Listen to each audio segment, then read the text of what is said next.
mentioned a little earlier about the benefits to tenants of sale of a property with tenant in place, which are quite clear. The tenant remains in their property.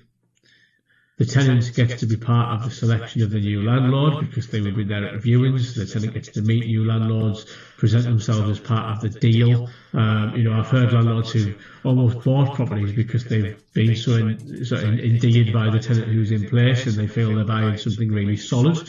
So benefits for the tenant are quite clear. They get to stay in the property, so they get to retain their home.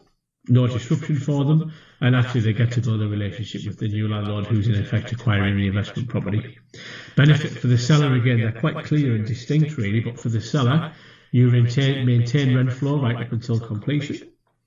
If you present your property for sale and it doesn't actually sell, in effect you retain your tenant and rent flow. So in effect you haven't made the property vacant and lost the rent flow that you had in terms of trying to pursue a sale. So there are huge benefits to the seller, no council tax because there's no void period, no property sitting empty, you literally have rent right up until completion.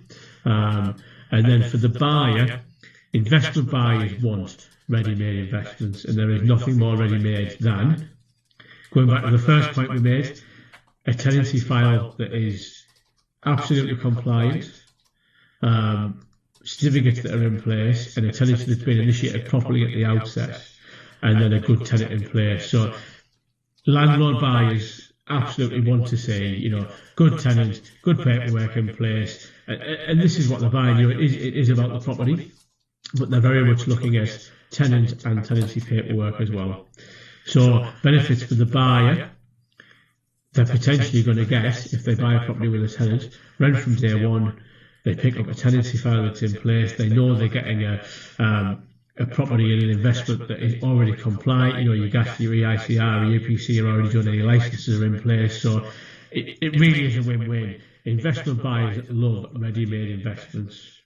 Buying a vacant property and then seeking a tenant is obviously a costly and slow process because it takes some time to move from vacant to tenanted. So if a landlord buyer can pick up a tenanted property, this is a perfect investment for them, and it's an ideal way forward.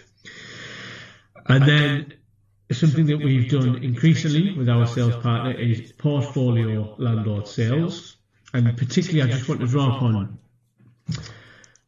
a quirk where this can be really helpful. So we will have landlords that we'll speak to who will have, within their portfolio, they'll have a couple of properties that they know are suffering negative equity. And they'll say, actually, I have these properties over here that I can't dispose of because without putting money in, I know I can't achieve a sale. And what we're able to do for some clients is, if they have other properties that perhaps are in a stronger position and have some equity, we've presented small groups of properties together in small or mini portfolios. It can be as little as 2, it can be as many as you want, but it's a technique we're particularly using if landlords have properties that are going to struggle to sell, are in negative equity or are just unappealing. In effect, we would pair those with some stronger investment properties in pots of whatever size. It's individual assessments, by portfolio, but it is a real technique for landlords to dispose of properties that they otherwise would not be able to dispose of without putting money in. So by releasing or selling or numerous properties at the same time that are in a better position has allowed some sellers to sell those not so desirable properties that perhaps have negative equity by utilising the strength of others.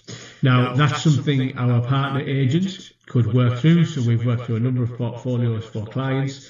A number of properties have been sold individually because that's what we believe will achieve best value for them. But whether it's these troublesome properties, these small groupings can really help because it means actually you can transact a number of sales on the same day, clear the negative equity, sell that problem property off, having used the strength of another property over here, and it gets the deal done and allows that seller to release that property that might otherwise not be sellable. So for portfolio landlords, this is something to have in mind. I think most landlords who have a portfolio perhaps have one or numerous properties in there that are not as strong. Certainly I know in my portfolio there's some properties that are certainly less financially strong, less desirable, and they often present investors with their problem and they feel they're going to be stuck with them, or they feel they need to sell a stronger property first to release money before then moving on to sell those other negative equity properties. But these small portfolios can be a way to do that and transact in one transaction in one day, and to present something to the market more appealing by putting properties into those groups that are going to be more appealing to the buyer. So it's something we can look at for you if that's a concern you have about some properties that are less desirable or are suffering with negative equity. If you have equity elsewhere, we could look at your portfolio and devise a plan in terms of how that is sort of broken up. Quite often individual sales are the way for stronger properties, but if we can create these groupings, it's a way to release negative equity and less desirable properties, achieve a sale and move them on.